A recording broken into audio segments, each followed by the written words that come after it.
বিশ্ব সংবাদে আপনাকে স্বাগত। শুরুতেই জানাবো হাতে পাওয়া সর্বশেষ আন্তর্জাতিক সংবাদের শিরোনাম, পরে বিস্তারিত।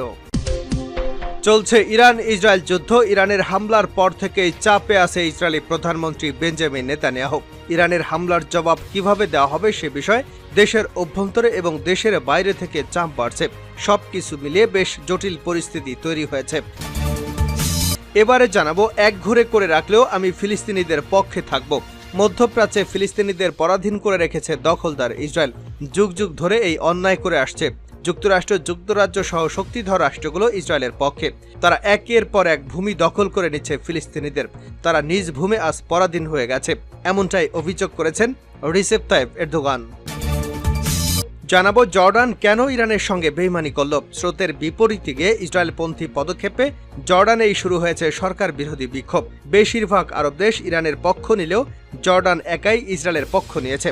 ইসরায়েলের হামলার প্রতিশোধ নিতে ইরানের পাল্টা ড্রোন ও ক্ষেপণাস্ত্র হামলায় জর্ডানের উপর দিয়ে যাওয়ার সময় ধ্বংস করে দেওয়া হয় ইরানের ক্ষেপণাস্ত্রগুলো। আর এতেই জর্ডানের ভেতরেই শুরু হয়েছে সরকার বিরোধী বিক্ষোভ। জানিয়ে দিব, মধ্যপ্রাচ্যের হামলা ঠেকাতে $1 বিলিয়ন শেষ যুক্তরাষ্ট্রের। গত 6 মাসে মধ্যপ্রাচ্যে মার্কিন সামরিক বাহিনী ও বাণিজ্যিক জাহাজে 130টিরও বেশি হামলা ঠেকাতে যুক্তরাষ্ট্রের প্রায় $1 বিলিয়ন খরচ হয়েছে। দেশটির নৌবাহিনী সেক্রেটারি মঙ্গলবার এমনটি জানিয়েছেন। এবারে থাকছে আমিরাতে 75 বছরের মধ্যে সর্বোচ্চ বৃষ্টি, তলিয়ে গেছে বিমানবন্দর। রেকর্ড পরিমাণ বৃষ্টিতে আকস্মিক বন্যা দেখা দিয়েছে সংযুক্ত আরব আমিরাতে। ভারী বৃষ্টিতে তলিয়ে গেছে মরুভূমির দেশটির রাস্তাঘাট সহ বিভিন্ন এলাকা। এমনকি দুবাই আন্তর্জাতিক বিমানবন্দরও বৃষ্টিতে তলিয়ে গেছে। সাময়িকভাবে বন্ধ করে দেওয়া হয়েছে সকল ধরনের ফ্লাইট চলাচল। এবং সর্বশেষ জানাবো, ইউক্রেন যুদ্ধে 50,000-এরও বেশি রুশ সেনা নিহত হয়েছে। 2 বছরের বেশি সময় ধরে চলা এই যুদ্ধে এত সেনা নিহত হওয়ার বিষয়টি নিশ্চিত হয়েছে বিবিসি। তবে সেনা নিহতের প্রকৃত সংখ্যা আরও বেশি হতে পারে। এতক্ষণ শুনছিলেন সংবাদ শিরোনাম, এবার বিস্তারিত। প্রিয় দর্শক, আপনি যদি এই চ্যানেলে নতুন হয়ে থাকেন, ভিডিওটি দেখতে দেখতে চ্যানেলটি সাবস্ক্রাইব করে আমাদের সঙ্গেই থাকুন। আর এই ভিডিও সম্পর্কে আপনি আপনার মূল্যবান মতামতটি কমেন্ট বক্সে জানিয়ে দিন। আর হ্যাঁ প্রিয় দর্শক, জানিয়ে দিন ভিডিওটি কোথা থেকে দেখছেন। সব দিক থেকেই চাপে আছে নেতানিয়াহু। ইরানের হামলার পর থেকেই চাপে আছেন ইসরায়েলের প্রধানমন্ত্রী বেঞ্জামিন নেতানিয়াহু। ইরানের হামলার জবাব কিভাবে দেওয়া হবে সে বিষয়ে দেশের অভ্যন্তরে এবং দেশের বাইরে থেকে তার উপর চাপ বাড়ছে। সবকিছু মিলিয়ে বেশ জটিল পরিস্থিতি তৈরি হয়েছে। খবর আল জাজিরার। যুক্তরাষ্ট্র, ব্রিটেন, জার্মানি সহ বিভিন্ন দেশ থেকে নেতানিয়াহুর উপর চাপ বাড়ছে। একই সঙ্গে তার জোট সরকারের মধ্য থেকেও যারা তাকে ক্ষমতায় বসিয়েছেন তারা এই মুহূর্তে তার উপর চাপ বাড়াচ্ছেন। তারা ইরানের বিরুদ্ধে সরাসরি এবং কঠোর প্রতিক্রিয়া চান। সে কারণে নেতানিয়াহুকে পরবর্তী পদক্ষেপ খুব ভেবেচিন্তে গ্রহণ করতে হবে। ইসরায়েলের মাটিতে সরাসরি হামলা করেছে তেহরান। সিরিয়ার দামেস্কে ইরানি কনসুলেটে হামলার প্রতিশোধ নিতে গত শনিবার রাতে ইসরায়েলের দিকে ঝাঁকে ঝাঁকে ড্রোন এবং ক্ষেপণাস্ত্র ছুড়েছে ইরান। এক রাতেই ইসরায়েলের 3 শতাধিক ড্রোন ও ক্ষেপণাস্ত্র ছোড়া হয়। ইসরায়েলের নজিরবিহীন হামলা ঠেকাতে মোতায়েন ছিল যুক্তরাষ্ট্র ও যুক্তরাজ্যের সেনাবাহিনী। 3 শতাধিক ক্ষেপণাস্ত্র ও ড্রোন দিয়ে হামলা চালায় তেহরান। যদিও এগুলোর অধিকাংশই আকাশে ধ্বংসের দাবি করেছে ইসরায়েল। ইরানের ছোড়া ড্রোন ক্ষেপণাস্ত্রের 99% ভূপাতিত করার দাবি করা হয়েছে। তবে এই হামলায় মধ্যপ্রাচ্যের সংঘাত আরও ব্যাপকভাবে ছড়িয়ে পড়ার সংখ্যা তৈরি হয়েছে। তবে ইরান ড্রোন ও ক্ষেপণাস্ত্র হামলার ঘটনায় সীমিত প্রতিক্রিয়া দেখাতে পারে ইসরায়েল। সেক্ষেত্রে ইরানের বাইরে ইরান সমর্থিত শক্তিগুলোর উপর হামলা চালাতে পারে ইসরায়েলি বাহিনী।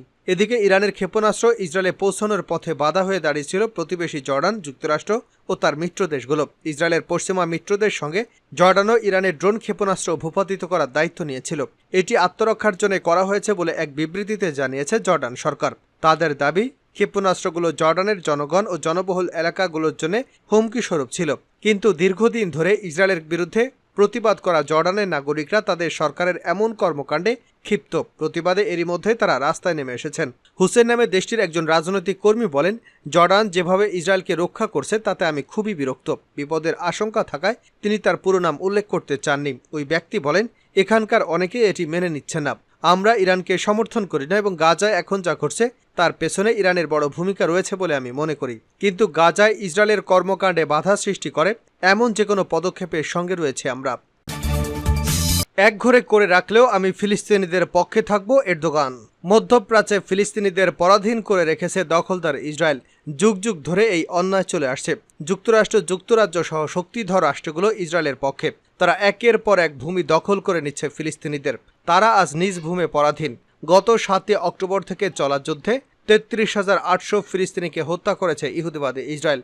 বহু সম্পদ স্থাপনা ধ্বংস করেছে। এখনও যুদ্ধ বন্ধের কোনো লক্ষণ নেই। এমত অবস্থায় ফিলিস্তিনিদের পক্ষে থাকার ঘোষণা দিয়েছেন তুরস্কের প্রেসিডেন্ট রিসেপ তাইপ এরদোয়ান। বুধবার নিজ দল একে পার্টির সংসদীয় দলের সভায় তিনি বলেন, আমাকে একঘরে করে রাখলেও আমি ফিলিস্তিনিদের পাশে দাঁড়াবো। খবর ডেইলি সাভার। গত 7 অক্টোবরের পর থেকে ফিলিস্তিনিদের উপর হত্যাযজ্ঞ চালানোর ঘটনায় ইসরায়েল এবং দেশটির প্রধানমন্ত্রী বেনিয়ামিন নেতানিয়াহু চাষাছোলা সমালোচনা করে আসছেন এরদোগান। হামাস যোদ্ধাদের দেশপ্রেমিক বলে আখ্যা দিয়েছেন তিনি। প্রথম বিশ্বযুদ্ধের পর তুরস্কের স্বাধীনতার পক্ষে ছিল হামাস। এরদোগান বলেন, হামাসের পক্ষে কথা বলার কারণে আমাকে মূল্য দিতে হতে পারে, কিন্তু আমি মনে করি গোটা দুনিয়ার আসল সত্যটা জানা উচিত। আমি ফিলিস্তিনিদের পক্ষে লড়ব, তাদের পক্ষে কথা বলবো, এমনকি যদি আমাকে একঘরে করে দেওয়া হয়। এরদোগান সরকারের সুসম্পর্ক রয়েছে হামাসের সঙ্গে, যারা গাজা উপত্যকা শাসন করছে। কিছু ইউরোপীয় দেশ এবং যুক্তরাষ্ট্রের মতো তুরস্ক হামাসকে সন্ত্রাসী সংগঠন মনে করে না। এই প্রসঙ্গে তুর্কি প্রেসিডেন্ট বলেন, আমরা একমাত্র সাহসী জাতি যারা হামাসকে স্বাধীনতাকামী সংগঠন বলে মনে করি। যারা হামাসকে সন্ত্রাসী সংগঠন তকমা দিয়ে ইসরায়েলের পাশে দাঁড়িয়েছে তাদের উদ্দেশ্যে বলতে চাই, তুরস্ক সর্বদা ফিলিস্তিনিদের পক্ষে থাকবে, তাদের স্বাধীনতা আন্দোলনকে সমর্থন করবে। জর্ডান কেন ইরানের সঙ্গে বেইমানি করল? স্রোতের বিপরীতে গিয়ে ইসরায়েলপন্থী পদক্ষেপে জর্ডানেই শুরু হয়েছে সরকার বিরোধী বিক্ষোভ। বেশিরভাগ আরব দেশ ইরানের পক্ষ নিলেও জর্ডান কেন ইসরায়েলের পক্ষ নেয়? ইসরায়েলের হামলার প্রতিশোধ নিতে ইরানের পাল্টা ড্রোন ও ক্ষেপণাস্ত্র হামলায় জর্ডানের উপর দিয়ে যাওয়ার সময় ধ্বংস করে দেওয়া হয় ইরানের ক্ষেপণাস্ত্রগুলো।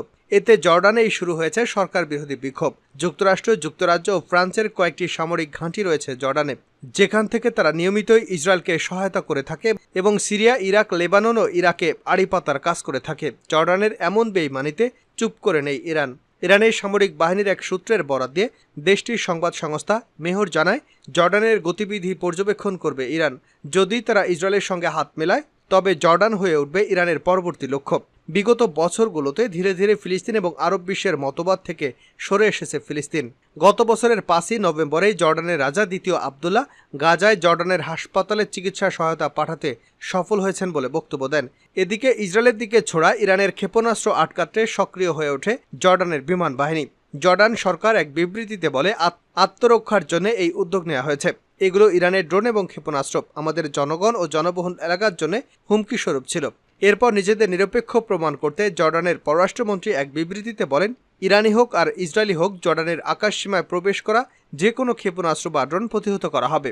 এই বিবৃতিতে নিন্দা জানিয়েছে জর্ডানের সরকার বিরোধীরা। তারা দাবি করে, ইসরায়েলি যুদ্ধ বিমান এর আগেও জর্ডানের আকাশসীমায় প্রবেশ করেছে, বিশেষ করে সিরিয়ায় অভিযান চালানোর সময়। তখন জর্ডান কোনো বাধা দেয়নি। ইরান থেকে ইসরায়েলে ক্ষেপণাস্ত্র ছোড়ার সময়ও নিজেদের আকাশসীমায় ইসরায়েলি যুদ্ধবিমান প্রবেশে তারা বাধা দেয়নি। ইসরায়েলের চ্যানেল 12 জানিয়েছে, ইসরায়েলি যুদ্ধবিমান জর্ডান এবং সিরিয়ার আকাশ সীমানায় প্রবেশ করে, যেখানে ইরান থেকে ছোড়া ক্ষেপণাস্ত্র এবং ড্রোন ধ্বংস করে। এমনকি ইসরায়েলি যুদ্ধবিমানের পাশাপাশি তাদের মিত্র যুক্তরাষ্ট্রের যুদ্ধবিমানও এক্ষেত্রে জর্ডানের আকাশসীমায় প্রবেশ করে থাকতে পারে। আরব বিশ্বের সঙ্গে বেইমানি করে ইসরায়েলের সঙ্গে হাত মেলানোয় জর্ডানের নতুন কিছু নয়। 1948 থেকে 1973 সাল পর্যন্ত ইসরায়েলের সঙ্গে জর্ডানের 4টি যুদ্ধ হয়। 1994 সালে এক শান্তি চুক্তি হওয়ার পর থেকে এই দুই দেশের মধ্যে আর কোনো সংঘর্ষ হয়নি। এমনকি তাদের মধ্যে বেশ কয়েকটি নিরাপত্তা চুক্তি হয়েছে। জর্ডানের জনসংখ্যার একটি বড় অংশ ফিলিস্তিনি এবং তাদের বংশধর। 1948 সালে ইসরায়েলি রাষ্ট্র প্রতিষ্ঠার পর এসব ফিলিস্তিনি ভূমিহীন হয়ে পড়ে এবং জর্ডানে আশ্রয় গ্রহণ করে। ইসরায়েলের সঙ্গে সম্পর্ক ভালো হয়ে আসার সুবাদে 1970 সালে একবার ফিলিস্তিনিদের উৎখাতের চেষ্টাও করে জর্ডান। সেই সময় ইসরায়েল এবং যুক্তরাষ্ট্রের সমর্থন নিয়ে প্রায় 15,000 ফিলিস্তিনিদের হত্যার কারণ হয়ে দাঁড়ান তৎকালীন জর্ডান রাজা হুসেন বিন তালাল। কয়েক সপ্তাহ ধরে আম্মানে ইসরায়েলের দূতাবাসের সামনে জড়ো হয়ে জর্ডান সরকারের উপর বিরক্ত কয়েক হাজার নাগরিক বিক্ষোভ প্রদর্শন করেছেন। তারা 1994 সালে ইসরায়েল এবং জর্ডানের মধ্যে সই হওয়া শান্তি চুক্তি বাতিলেরও আহ্বান জানান। এমন অবস্থায় আরব বিশ্ব জর্ডানকে একঘরে করে ফেলবে এমন সম্ভাবনাও দেখা যাচ্ছে। মধ্যপ্রাচ্যে হামলা ঠেকাতে $1 বিলিয়ন শেষ যুক্তরাষ্ট্রের। গত 6 মাসে মধ্যপ্রাচ্যে মার্কিন সামরিক বাহিনী ও বাণিজ্যিক জাহাজে 130টিরও বেশি হামলা ঠেকাতে যুক্তরাষ্ট্রের প্রায় $1 বিলিয়ন খরচ করেছে। দেশটির নৌবাহিনীর সেক্রেটারি মঙ্গলবার এমনটি বলেছেন।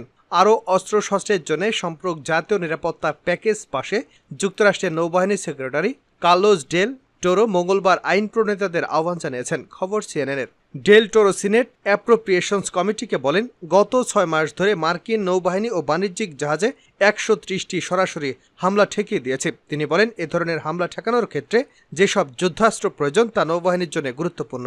নৌবাহিনী সেক্রেটারি জানান, $1 বিলিয়ন যুদ্ধাস্ত্র শেষের দিকে, কিছু ক্ষেত্রে সেগুলো আবার পূরণ করা দরকার। হামলা ঠেকানো চালিয়ে যেতে $2 বিলিয়ন বেশি সম্পূরক প্যাকেজ নৌবাহিনী ও সামুদ্রিক বাহিনীর জন্য প্রয়োজন। গাজায় ইসরায়েলের যুদ্ধ শুরুর পর মধ্যপ্রাচ্যে উত্তেজনা বেড়েছে। বিভিন্ন দেশের মধ্যে হামলা পাল্টা হামলার ঘটনা ঘটেছে।